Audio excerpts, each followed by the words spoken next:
Simétricos, asimétricas, buenos días, buenas tardes, buenas noches.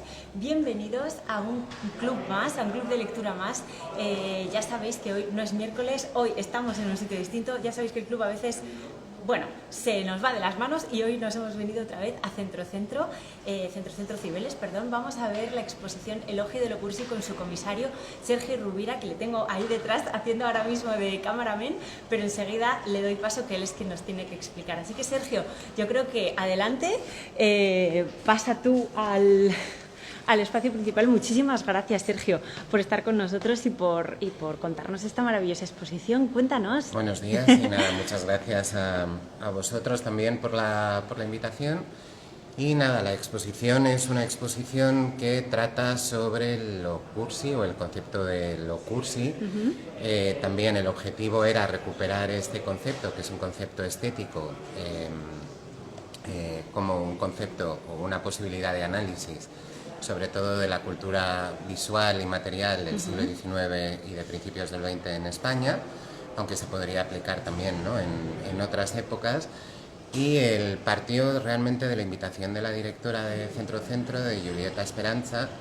Ella me propuso que hiciera una exposición, o que le presentara un proyecto de exposición que tratara sobre cultura visual, y también que trabajara con las colecciones de los museos del Ayuntamiento de Madrid. Entonces, partiendo de esas dos premisas, sabiendo también que el despacho de Ramón Gómez de la Serna está en el Museo de Arte Contemporáneo de Madrid, que pertenece al Ayuntamiento, el Conde Duque, y que él fue uno de los que escribió, ¿no?, uno de los ensayos importantes sobre lo cursi, sabiendo también que en la Biblioteca Histórica de Madrid se conserva una parte de la biblioteca de Pérez Galdós, y sus novelas están habitadas por muchos personajes cursis.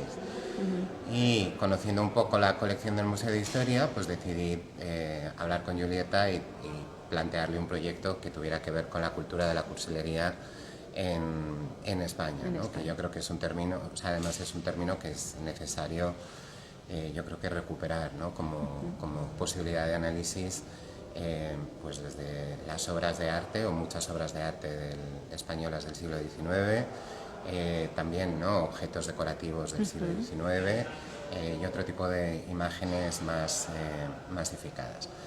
El término cursi es un término que no tiene traducción, o que tiene muy difícil traducción a otros idiomas. De hecho, nosotros hemos tenido problemas para traducirlo al inglés. Y finalmente decidimos que lo dejábamos como cursi. Es un término que nace en el siglo XIX y que es contemporáneo también de otros dos términos, que son lo kitsch y lo camp. Lo kitsch nace simultáneamente en Alemania, y lo camp en Francia un poquito más tarde, pero tampoco mucho Son como muy contemporáneos entre ellos, ¿no? Sí, o sea, coinciden, ¿no?, el nacimiento, y tiene que ver precisamente con la idea de mal gusto, ¿no?, o el gusto de las masas, ¿no? La exposición no consiste tanto en reivindicar, ¿no?, el gusto cursi, sino esa idea de poder utilizar, ¿no?, ese término como un término de análisis, ¿no?, de algún modo. El término Sí, yo creo que podemos avanzar. Pero me voy a poner delante de ti, sí, yo voy. Y yo voy de espaldas y tú me dices si me choco con algo, ¿vale, Sergio? Confío en ti. Por ahora vamos bien. Vamos, ¿no?, muy bien, ¿no? Derecha. El término o la etimología, ¿no?, de la palabra cursi, tiene dos posibilidades, ¿no? Por un lado, una, ¿no?, que es una historia muy bonita, aunque tiene muchos problemas, también este relato, ¿no?, que se ha establecido para hablar del origen de la palabra cursi, sucede en Cádiz. También tenemos que tener en cuenta, ¿no?, lo que suponía Cádiz a principios del siglo XIX en España, ¿no?, que era el sinónimo, ¿no?, de la ciudad liberal, y las protagonistas son dos hermanas, las hermanas de Sicur, llamadas Sicur en Cádiz, que eran dos hermanas que vestían a la moda parisina, pero o podían permitirse vestir a la moda parisina, o trayendo los trajes o imitando, ¿no?, los vestidos. Lo que sucede en un momento dado es que se quedan sin ese dinero que les permitía comprar esos trajes, ¿no? Entonces los trajes primero pasan de moda, ¿no?, porque ya no van, ¿no?, estrictamente con el tiempo. Con el tiempo, sí. Y además se pasan, ¿no? Sí. Son trajes que se van manchando, Sí, que se van rasgando, y entonces ellas lo que hacían era pues coser un lazo para tapar un rasguño, poner un encaje para tapar una mancha, ¿no? Entonces los vestidos, ¿no?, terminaban siendo muy exagerados, pasados de moda y exagerados.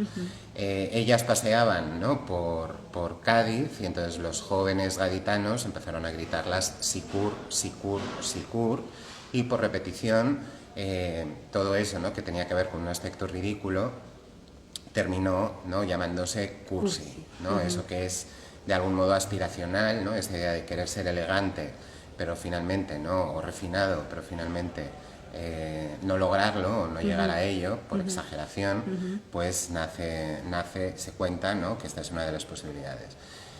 También es cierto que tenemos que tener en cuenta, no eso, Cádiz, ellas, ¿no?, que son de origen extranjero, y luego finalmente parece, ¿no?, según la historia, que serían dos solteronas, ¿no? Así que ya todos los tópicos que los hacen cumplían, ¿no?, los cumplían, ¿no? Sí. Y además hacen que no, ya asocian, ¿no?, a ciertas cuestiones que son cuestiones políticas. Por ejemplo, ¿no?, reciben ataques por parte de los conservadores, luego también por parte de los liberales, pero por parte de los conservadores, ¿no?, pero asociados también a esos elementos, ¿no?, de xenofobia, es algo que viene de fuera, son mujeres que no cumplen la norma. Y a finales del siglo XVIII y principios del XIX también hubo otros jóvenes que no cumplían la norma, ¿no? Entonces yo pensaba, de algún modo, que seguramente las hermanas Sicur o las hermanas Tessicu pertenecían a estos grupos de jóvenes que se les llamó lechuguinos, currutacos o petimetres, ¿no? Y que lo que hacían era imitar o asumir la moda francesa, ¿no? También pensemos en ese momento, ¿no?, que suponía ser un afrancesado, ¿no? Luego pensemos también en la guerra de la independencia, y cómo eso de algún modo también se lleva la indumentaria. Y obviamente en la cuestión masculina era problemático, ¿no?, porque eran, ¿no?, se les consideraba, ¿no?, afeminados. Sí. Entonces lo vemos muy claramente con este tipo de figuras, ¿no?, que asumen el traje francés, que es el traje del dandy también, por cierto, que esa es una de las cosas por las que llegué a los cursis. Y luego vemos aquí, ¿no?, también este imaginario hablando de la vanidad, ¿no?, por ejemplo con el pavo real, o ya también las toilettes, ¿no?, de los cursis, ¿no?, apretándose el corsé, con una iconografía similar, ¿no?, a la de las mujeres, y que curiosamente este tipo de imágenes también vienen de Inglaterra y de Francia, ¿no?, de la caricatura inglesa de la época de la regencia, ¿no?, y de las caricaturas posrevolucionarias. Y con las mujeres también sucedía lo mismo, ¿no? Asumen muchos elementos de la moda francesa, también interpretada obviamente y mezclada también con elementos de otros personajes que serían los propiamente españoles, que son los majos, ¿no? Y que había un enfrentamiento entre majos, ¿no?, ese estereotipo, y el de los currutacos, los lechuguinos y los petimetres. ¿Qué sucedió también con los majos? Que terminó convirtiéndose en una imagen cursi, ¿no? Pensemos también en cómo fue utilizada, ¿no?, la maja. Por ejemplo, la postal es un anuncio de Heno de Pravia, ¿no? Pero bueno, también había ¿no?, una marca de perfumes, ¿no?, o una marca de maquillajes y de colonia que se llamaba La Maja, ¿no?, y que además reproducía de algún modo muchos de los elementos de la cultura de la cursilería, ¿no? Así que finalmente, ¿no?, esa defensa, ¿no?, de lo propio, que tenía que ver con los majos y las majas, pues terminó también convirtiéndose en un elemento cursi. Y la otra posibilidad que hay de buscar, ¿no?, cuál es el origen de la palabra cursi, es en la letra cursiva. que era una letra que en ese momento se llamaba la letra inglesa. Es una letra que también parece ser que se introdujo por Cádiz, ¿no? De nuevo otra vez, ¿no? Todos los tópicos, ¿no? en torno a la palabra. Tenía carácter comercial, ¿no? Así que se usaban las transacciones económicas, en la firma de contratos, etcétera, etcétera, pero se pone de moda, ¿no? Y la gente intenta imitarlo. También tenemos que pensar que es una letra que tiene muchos floreos y que es difícil de imitar, y más sobre todo cuando mucha gente, ¿no? Acaba de empezar a aprender a escribir o a empezar a aprender, ¿no? A leer y a escribir, por lo que era una letra complicada, ¿no? Y luego también existe una pelea o una batalla que es bastante llamativa entre esa letra inglesa y la que se llamaba letra española, ¿no? Que era la que se utilizaba o que se había utilizado antes. Nacen también muchísimos libros, o se multiplican los libros de caligrafía, ¿no? Para enseñar, ¿no? Todos los tipos de letra posibles. Y a partir de ahí, ¿no? Si hacías mal la letra cursiva, esa letra inglesa, pues terminó, ¿no? Asociándose a los cursis, ¿no? Que eran los que intentaban imitar esa letra, ¿no? Tan elegante, pero no lo lograban. Claro. En el siglo XIX también, ¿no? Y eso es partiendo, ¿no? de Noel Wallis, que yo creo que ha escrito uno de los ensayos más importantes sobre lo cursi reciente que hay. Ella habla de que lo cursi nace de un desclasamiento, ¿no? El desclasamiento, es decir, ¿no? una clase obrera incipiente. Voy a girar porque estás como un poquito a contraluz y Vale. te estamos viendo muy mal. Ahí, mucho mejor. Una clase obrera incipiente, ¿no? Que intenta imitar los usos de la burguesía. Una clase burguesa que cada vez tiene más poder o intenta asumir más poder y que imita los usos de la aristocracia. Y luego una aristocracia que tampoco se libraba de la cursilería, porque ellos lo que intentaban imitar era el gusto francés, ¿no? Que era el considerado el buen gusto en ese momento. Y curiosamente en el siglo XIX nacen también muchísimos libros que tienen difusión de buena educación, tratados de la buena educación, ¿no? Tratados de buenas maneras, tratados de urbanidad, que pretendían, ¿no? Enseñar esas normas de comportamiento, ¿no? A las clases que no las tenían tan asumidas.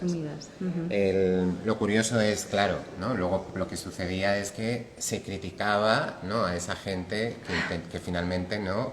Aprendía a comportarse de la forma en la que no le correspondía a su clase, ¿no? Así que de nuevo lo cursi. O sea, lo hacían mal de todas las maneras, no sabiéndolo y aprendiéndolo también. Eran criticados. Eran ¿no? criticados. Siempre eran criticados, ¿no? Y luego mucho peor. Luego ya veremos en otra vitrina cómo es mucho peor. Así que en el siglo XIX, de algún modo, se desarrolla una cultura de la cursilería, ¿no? Yo lo que he hecho también es buscar algunos motivos de esa cultura de la cursilería, motivos iconográficos, porque sí que es cierto que lo cursi está muy trabajado en la literatura, pero no tanto en lo visual. Y empecé intentando localizar, ¿no? Algunos de esos motivos que tenían que ver con una cultura de la cursilería, una cultura asociada a lo femenino, también asociado a lo extremadamente sentimental, lo extremadamente emotivo, a lo decorativo, a lo excesivamente decorativo. Entonces uno de los motivos eran las flores, sin duda, ¿no? Y cómo se utilizan las flores, ¿no? Y se repiten, si veis, ¿no? Hay motivos que se repiten, dibujados, fotografiados. Estas postales pertenecen a la colección del Museo de Historia de Madrid, que tiene una colección impresionante de postales, pero pensemos, ¿no? Por ejemplo, en el primer cesto de flores, la filigrana, ¿no? La propia minuciosidad, ¿no? Con la que está hecha esa imagen, con el detalle, luego esa idea, ¿no? Dulce de la infancia, asociada a los cestos de flores, ¿no? Motivos que se repiten también en abanicos. Esto pertenece a la colección del Museo de Arte Contemporáneo, que tiene una colección de países de abanicos también impresionante. O sea, los dibujos previos, ¿no? Que se utilizaban para luego hacer las pinturas y embarillarlas y convertirlas en abanico. Y también ejemplos más contemporáneos como este bodegón con flor, ¿no? y una porcelana china, ¿no? También dibujada con mucha minuciosidad. El bodegón hecho a acuarela de Nazario, ¿no? Que si pensamos también es una contradicción, porque por un lado tenemos, ¿no? A ese Nazario de cómic underground, ¿no? Sí, Haciendo sí. la forma, pero luego también pintando, ¿no? Este tipo de bodegón bodegones con flores, ¿no? Que además, realistas. pero pensemos, ¿no? También de una forma consciente, por un lado, la pintura de flores asociada a lo femenino siempre, ¿no? Era uno de esos géneros adecuados, ¿no? Para las mujeres. Y segundo, la acuarela también era una técnica adecuada para las mujeres, ¿no? Así que, de algún modo, yo creo que Nazario está jugando conscientemente con estos hechos, ¿no? La palabra aparece por primera vez en 1869 en el diccionario de la Real Academia Española de la Lengua, ¿no? Y aparece con 3 acepciones. Tenemos 2 acepciones principales, hoy se mantienen 2 de esas acepciones, casi sin modificación, que tienen que ver con la persona y con el objeto cursi, esa idea de aparentar elegancia, pero también había una tercera acepción en el siglo XIX que tenía que ver con el artista, ¿no? Y que eran esos artistas también hasta cierto punto pretenciosos, ¿no? Lo que los franceses llamarían pompier, que copiaban, ¿no? O que imitaban también lo francés. Lo que sucede que muchas veces pues no alcanzaban, ¿no? Era una suerte de copia degradada, una copia interpretada. Se ponen de moda también un tipo de género, ¿no? Que es el retrato burgués, ¿no? Ya empieza a aparecer, ¿no? Esa idea del retrato burgués que viene de modelos de la aristocracia, así que también es algo cursi. Y aparecen también este tipo de imágenes, ¿no? Las niñas con pajarito, ¿no? O con cachorritos. Este cuadro es de Luis de Madrazo, pertenece a la colección de los Madrazo que tiene la Comunidad de Madrid, que es una colección familiar. Era una saga, ¿no? Que de algún modo impone ese gusto francés en España, pero también es cierto que, por ejemplo, si vemos los perros, están mal pintados, ¿no? O sea, sí, vamos a acercarnos. ¿no? No, es una imagen muy edulcorada, por cierto. El azul es realmente el color cursi, el azul celeste, no el rosa, que ahora todos asociamos, ¿no? Lo cursi a lo rosa. Sí, es totalmente. En ese momento era el azul celeste, ¿no? Que no es exactamente pero bueno. El celeste, que además yo creo que tiene que ver con este tipo de azul desgastado, ¿no? Desgastado por la luz. ¿Y el azul era por algún motivo? O quiero decir, ¿por qué? Porque se usaba mucho, esa segregación de los colores por género que tenemos nosotros en mente. Rosa, chica, es una azul. cuestión que se establece o se institucionaliza en el XX, en el siglo XX, no es tanto en el XIX. Las mujeres utilizaban mucho el color azul. Yo siempre hago la broma con de hecho, cuando le presenté el proyecto a Julieta, le puse la canción de Sonrisas y Lágrimas, de las cosas que me gustan a mí, ¿no? Que canta Julie Andrews, ¿no? En la escena de Tormenta.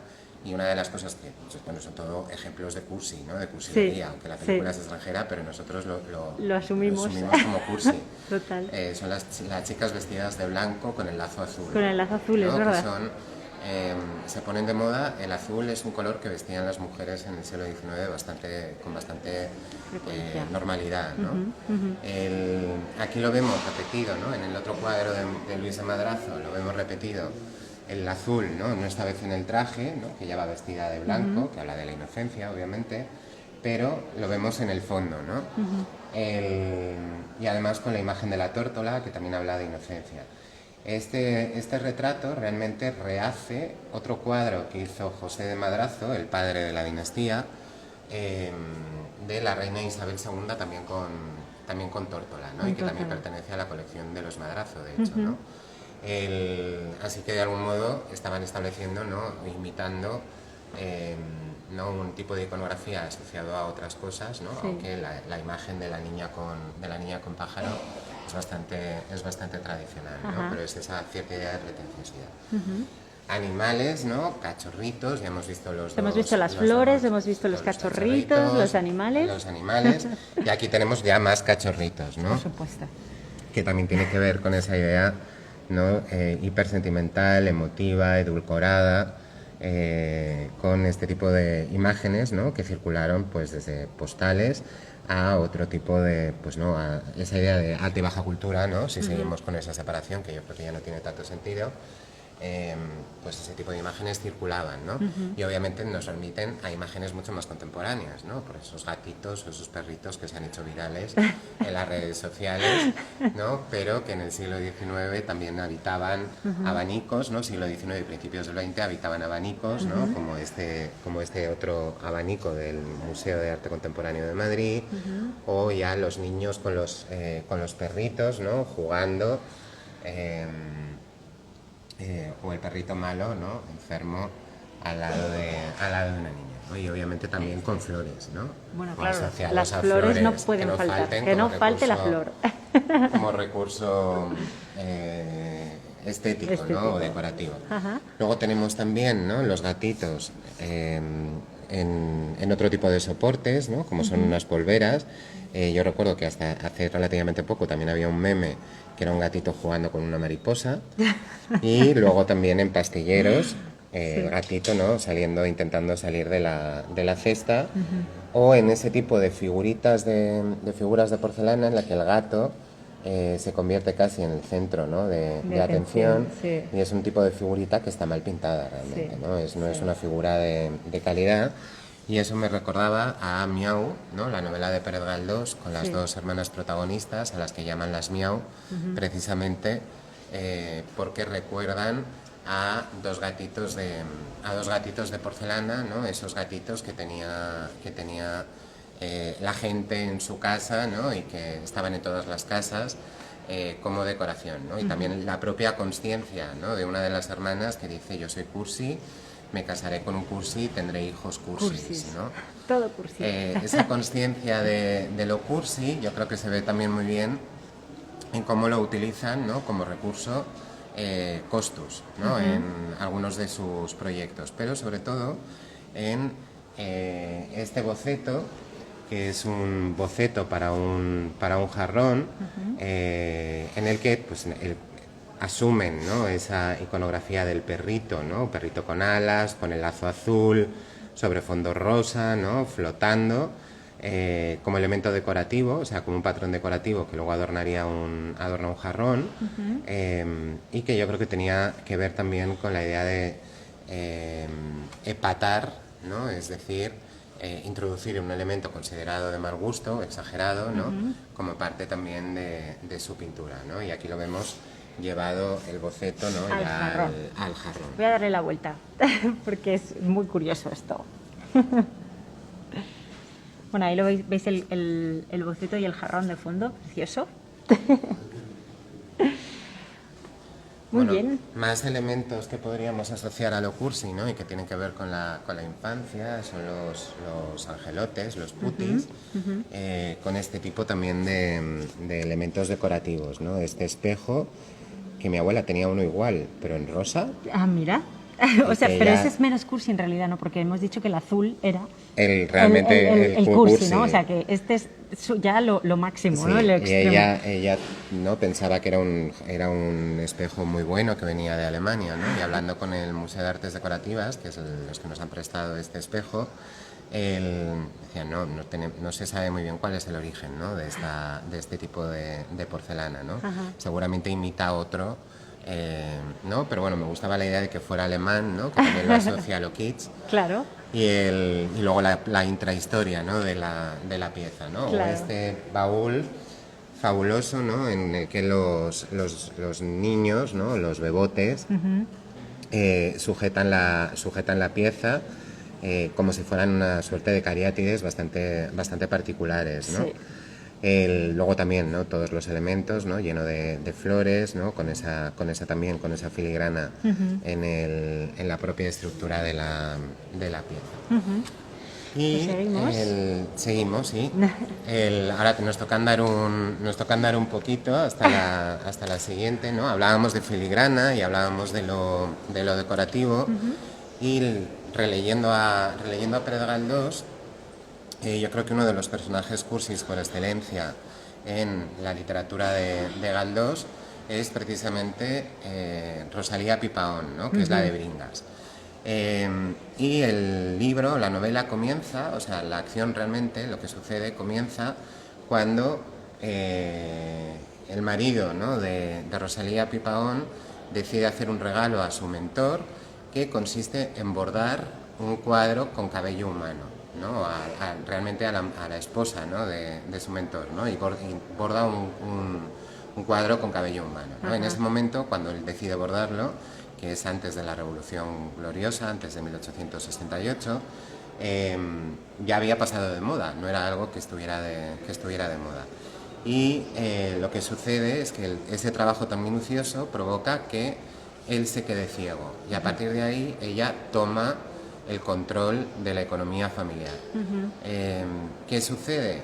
Que se lo gasta en aparentar, ¿no? Esa idea del querer y no poder, ¿no? Sí. De la que en un momento dado habla Emilia Pardo Bazán, y que yo creo que es muy característica, ¿no? de todo el siglo XIX, o de la historia de España en el siglo XIX.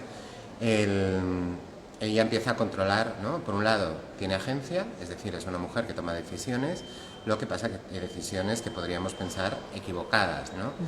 Porque el dinero se lo gasta en eso, ¿no? En intentar aparentar. Es curioso, por ejemplo, que las estancias de la casa, que están dentro del Palacio Real, reciben dentro de la casa de los de Bringas, reciben el nombre de las propias salas del Palacio Real, ¿no? Entonces, esa idea de como intentar, ¿no? Aspirar. Sí, aspirar a... Entonces, por eso he incluido también, ¿no? El trabajos con cabello humano. A ver si lo veis ahí bien. Ahí se ve bien. Las joyas de luto, ¿no? Y algunos de esos cuadros que son bastante alucinantes, ¿no? Desde luego. Por la minuciosidad del trabajo, ¿no? O la filigrana, ¿no? Si antes hablábamos de la filigrana de la porcelana, en este collar, la filigrana, ¿no? Con la que está hecha cada una de las bolas, ¿no? Es bastante alucinante, ¿no? No me extraña que el de Bringas se quedara ciego, claro. Bueno, claro, con esa ¿no? Cosa del detalle tan minucioso es imposible no Sí, destrozarse la vista. Sí. Lo que hemos hecho también ha sido acompañar las piezas con algunas de esas citas de la Me voy a dar literatura. yo la vuelta, me doy la vuelta yo. De la literatura del siglo XIX, ¿no? En el siglo XIX también se pone de moda, de algún modo, la novela sentimental, y la poesía también sentimental, ¿no? Sobre todo las copias de Bécquer. Nacen también los álbumes, ¿no? Que eran esos libros que tenían las señoritas, ¿no? Y también los caballeros, en los que apuntaban o dibujaban, ¿no? o pedían a alguien que les escribiera un poema, ¿no? Y todos pues intentaban copiar las rimas de Bécquer, ¿no? Obviamente lleno de ripios, ¿no? Sí. y de tópicos, y uno de ellos, ¿no? Tiene que ver con el amor romántico, ¿no? Con un amor romántico exagerado y hipersentimental, ¿no? Eso también se traduce en imágenes, ¿no? Como estas postales, en las que de nuevo también vemos, ¿no? El motivo de las flores. O sea, hay constantemente ecos, ¿no? de un lugar a otro que completan, ¿no? las imágenes, y esta sentimentalidad, ¿no? Este sentimentalismo exagerado, ¿no? De este tipo de imágenes, que se lleva también a países de abanicos, ¿no? Situándolo a lo mejor en, ¿no? Una suerte de amor cortés, también la comedia del arte. O en un paraje mucho más romántico, ¿no? Romantizado, un poco más siniestro, como en el abanico que estáis viendo ahora. En pantalla, sí. Sé que se refleja, pero es que no hay manera de evitarlo, lo siento, asimétricos, perdón. Luego también primeras ediciones de las novelas de Galdós, que pertenecieron al propio Benito Pérez Galdós y que tienen el ex libris. Ahí se ve. Y que están en la Biblioteca Histórica de Madrid, que también está en Conde Duque, y el lenguaje de las flores, ¿no? Que también podríamos decir que era un lenguaje, ¿no? Hasta cierto punto secreto, ¿no? Que se aprendía a través de libros como este, firmado por Florencio Jazmín, ¿no? Obviamente un seudónimo, en el que te enseñaba, ¿no? A interpretar las flores, las frutas, pero también, ¿no? Las piedras, ¿no? O el lenguaje del abanico, que también será algo bastante parecido. Ajá. Hablábamos también de esa idea, ¿no?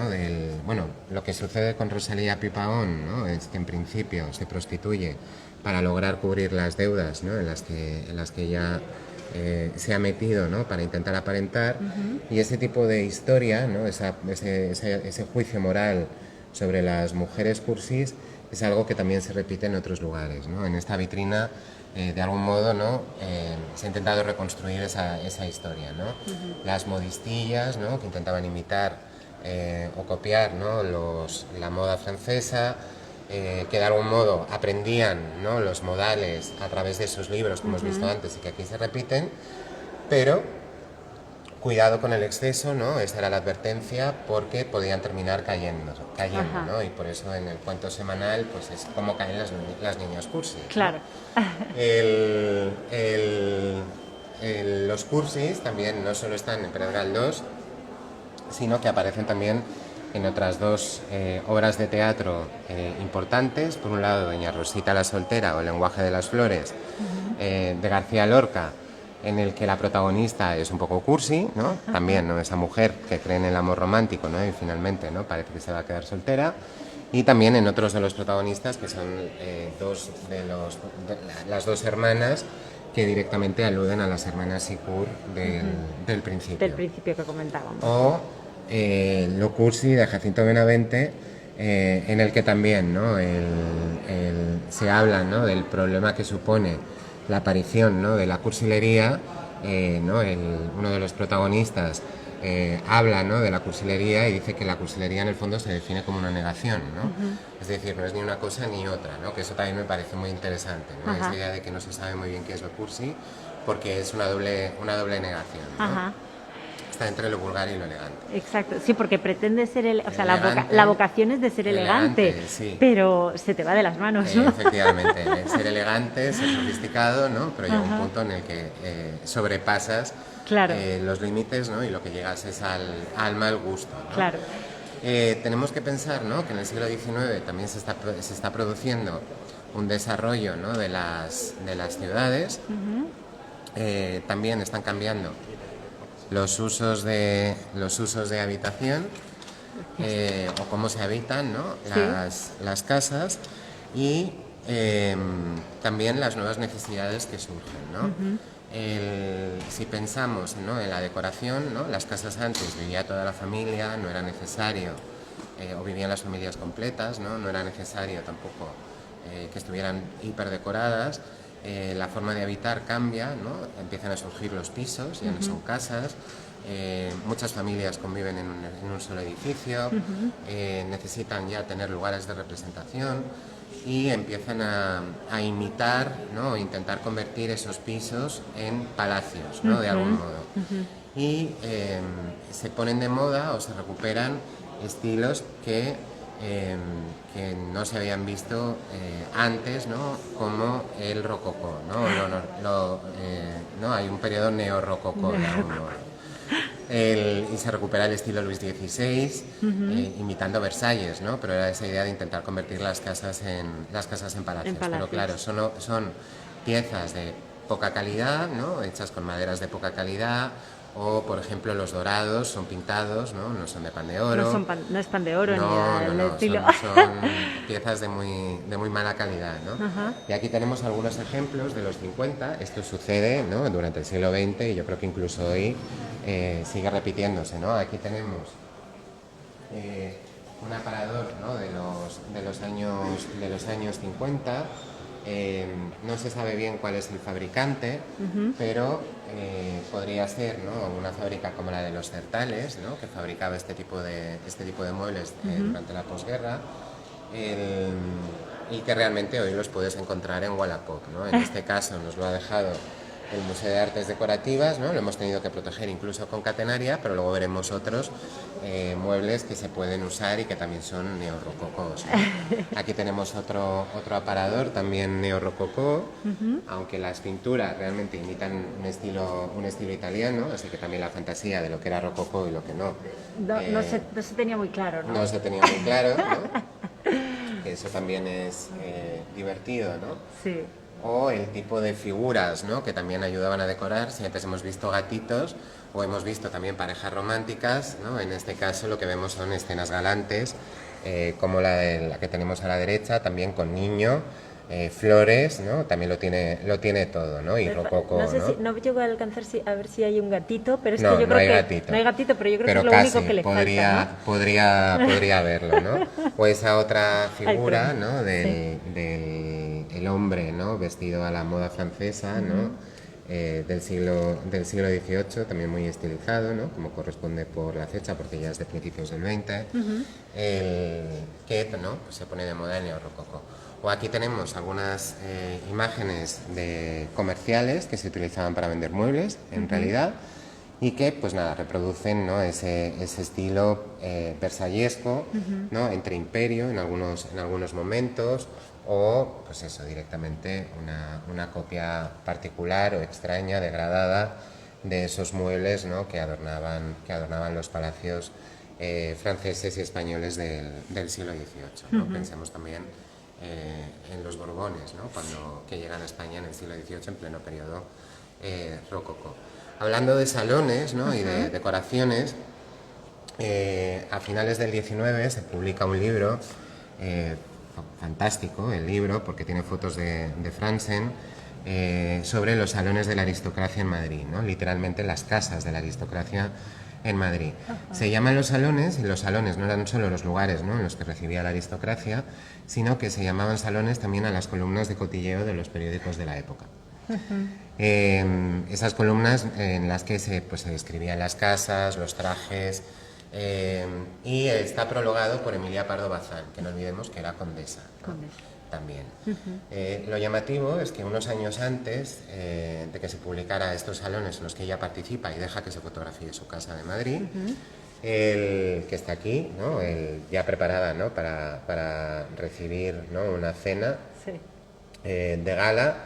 Ella, unos años antes, en uno de los artículos, ¿no?, feministas por excelencia de Pardo Bazán, bueno, aquí también vemos, ¿no?, algún tipo de escenas reconstruidas, obviamente, para la ocasión, la foto, ¿no? Una lectura de poemas, ¿no?, del niño, ¿no?, que podríamos pensar que seguramente eran poemas derivados de Bécquer muy malos, o este tipo de encuentros en el que también vemos, ¿no?, como una mujer se tapa la cara, ¿no?, para no salir en la fotografía, intuimos, o no sabemos muy bien si es que estaba intentando seducir, ¿no?, a alguien, o, ¿no?, ese tipo de interiores, ¿no?, en los que la decoración es bastante extrema, ¿no?, en algunas de las piezas, ¿no?, y que tenía que ver, como os digo, que ni la propia aristocracia se libraba de la cursilería. Nos contaba sobre el artículo feminista. El artículo feminista de Pardo Bazán lo que dice, básicamente, o critica a las mujeres de la burguesía por leer los salones y conocer la vida de esas mujeres, ¿no?, que pertenecen a la aristocracia, incluso tutearlas, ¿no?, llamarlas por su nombre. Por su nombre de pila, ¿no? Por su nombre, no tanto de pila, ¿no?, pero no con el título, ¿no? Sí. Entonces eso también nos hace, ¿no?, por un lado teníamos la crítica conservadora de Silvela y Liniers, ¿no?, que la Filocalia decían que lo cursi es cuando las masas, ¿no?, es el gusto de las masas, y lo asocian a la revolución. La Filocalia se publica en 1868, que es el año de la Gloriosa, ¿no?, y en 1898 se publican Los Salones de Madrid. 10 años antes, o poco antes, la condesa de Pardo Bazán no estaba haciendo, ¿no?, desde otro lado, una crítica también a esa burguesía que intentaba imitar las formas de la aristocracia, ¿no? Pero, como digo, no olvidemos que Pardo Bazán era también condesa, y que obviamente, ¿no?, después de la Revolución Gloriosa, del sexenio democrático, ¿no?, y de la Primera República, pues obviamente la aristocracia no estaba en su mejor momento, ¿no?, en esos finales del 19, ¿no?, y la burguesía pues iba adquiriendo cada vez más poder. Esa idea, ¿no?, de las mujeres que leen, yo creo que también es importante para entender, ¿no?, otro fenómeno que es la novela sentimental. Y yo creo que uno de los exponentes más claros de la novela sentimental en España es Corín Tellado, ¿no? Corín Tellado, que era una mujer, ¿no?, que produjo muchísimas novelas, yo creo que más de 3.000 novelas, ¿no?, de amor, que algunas tienen problemas, ¿no?, más o menos, porque obviamente está jugando con ciertos estereotipos y con ciertos tópicos que tienen que ver con el amor romántico, pero también hay veces, ¿no?, que las protagonistas tienen capacidad de agencia, y que eran novelas dedicadas fundamentalmente a las mujeres, ¿no?, como esas otras novelas sentimentales del siglo XIX.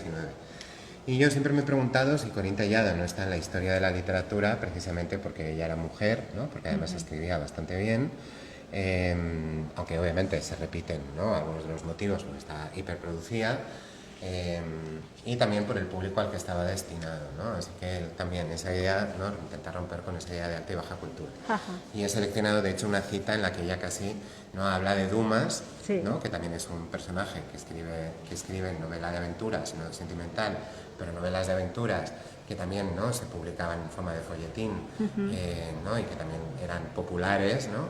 Ella se sitúa ahí. Se sitúa también cerca de Delibes y de Oscar Wilde, curiosamente, ¿no? Pero finalmente lo que hace es recomendar que leamos a ella misma, ¿no? Que habla de sentimientos, ¿no? Habla de emociones. Ajá.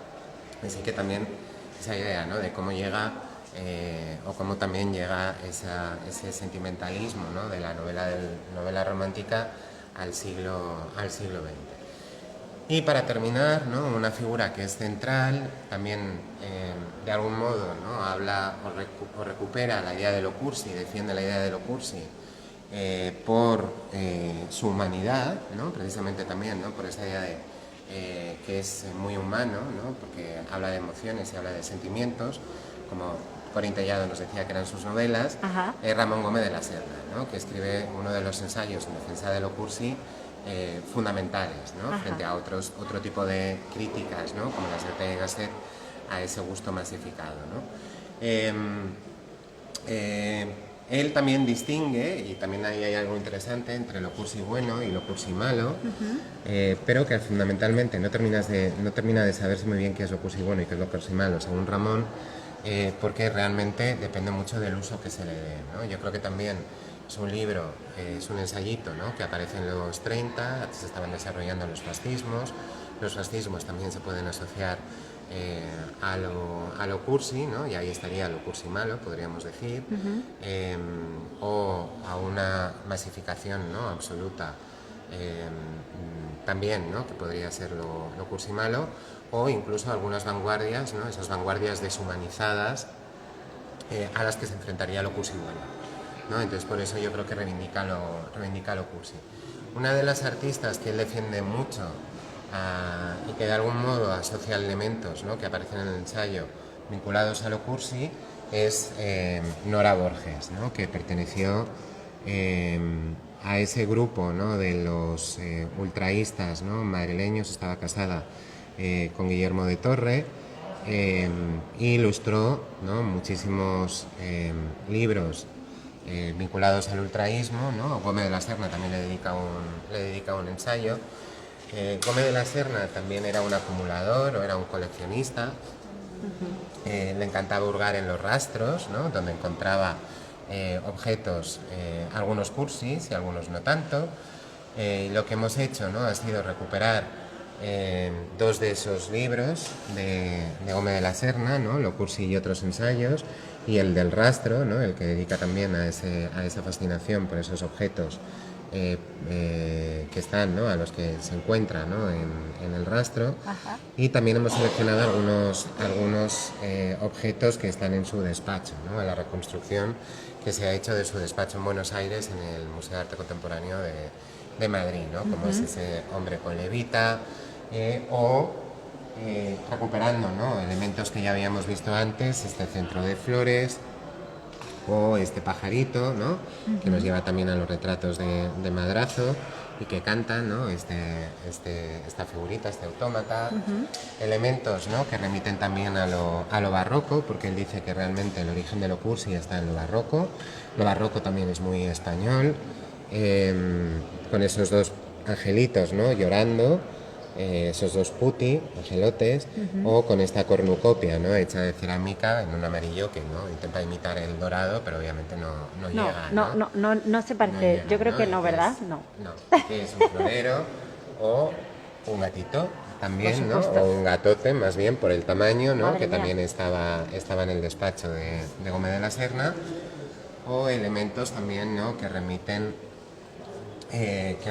¿no? a esa cultura de la cursilería del siglo XIX, como es esa copia de una miniatura romántica, o ese otro jarrón feísimo, por otro lado, que tiene pareja, ¿no? Que es también la mujer con el cesto de flores, parece, y con el pájaro, ¿no?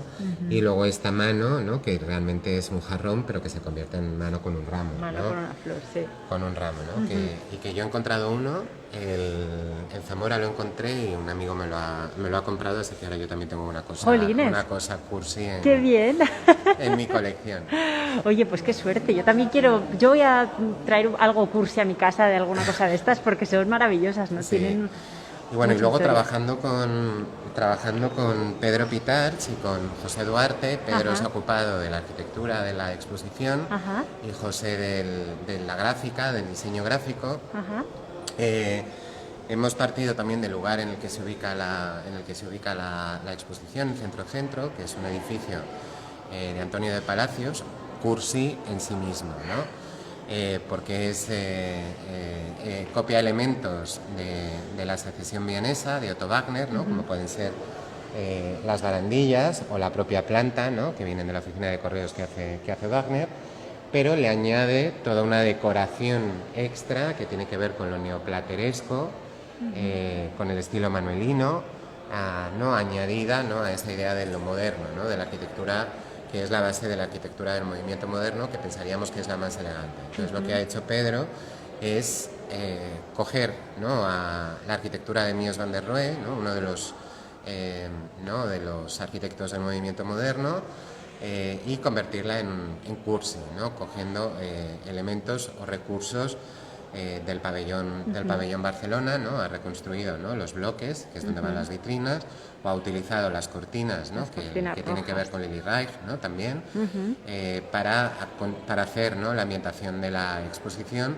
porque no queríamos que los objetos estuvieran en un ambiente obviamente cursi, ¿no? Sí. Sino conceptualmente cursi. Lo que sí que teníamos claro es que había que hacer un guiño, ¿no? a esos ambientes cursis, y lo hemos hecho a través de este pequeño saloncito, Sí. que es un saloncito cursi, ¿no? Con azul celeste, ¿no? La alfombra es azul celeste. Bueno, no se ve bien en cámara, pero en la realidad sí se ve. De peluche, ¿no? Que además es muy gozosa a pisar, en la que te puedes tumbar también.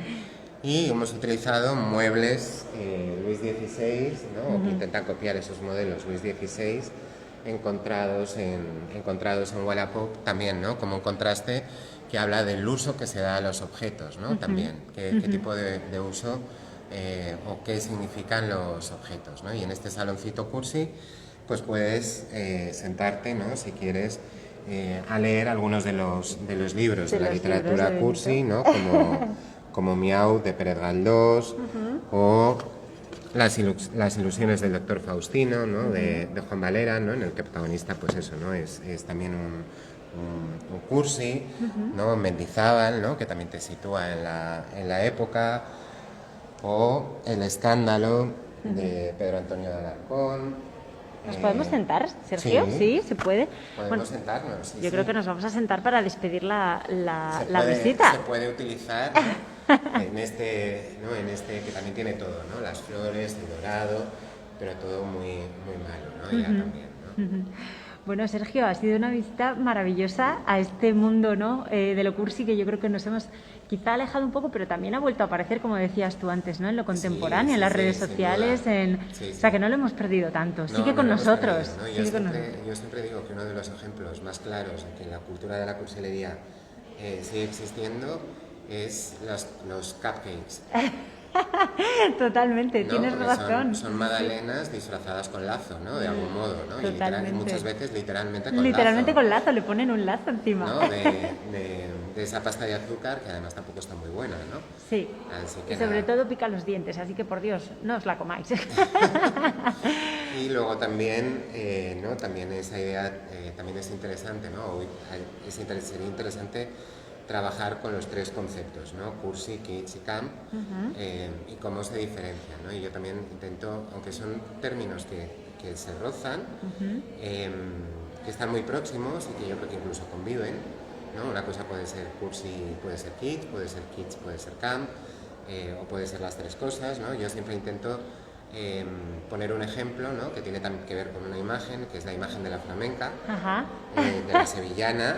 De la ¿no? sevillana que ha habido, que han habitado las televisiones, encima de las televisiones durante muchos con el años. tapete de ganchillo, ¿no? Eso Que es. además eran de plástico malo, De tela mala, el todo traje malo. malo, ¿no? Que además se veía el pegamento, ¿no? Que sería kitsch, ¿no? Ajá. Esa misma imagen, ¿no? La flamenca, la sevillana, pero de porcelana, en colores pastel, grises, blancos, rositas, sería cursi, y la Barbie vestida de sevillana sería camp, ¿no? Camp. Un poco para intentar diferenciar los tres conceptos, ¿no?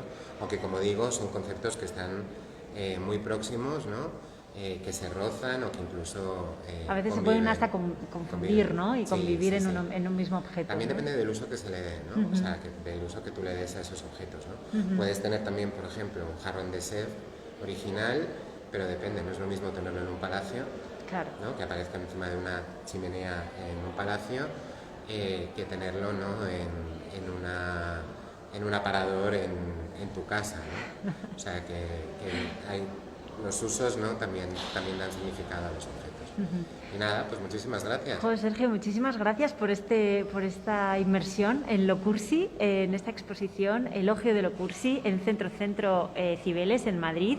Para todos y para todas aquellas que quieran venir a verlo, va a estar disponible la exposición, va a estar abierta. Sergio, ¿hasta cuándo? Hasta el 8 de octubre. Hasta el 8 de octubre, así que no os la podéis perder, hay tiempo, incluso hasta la vuelta de verano da tiempo, así que no hay excusa. No, es que ahora me voy de vacaciones, no pasa nada, hasta octubre tendréis la oportunidad.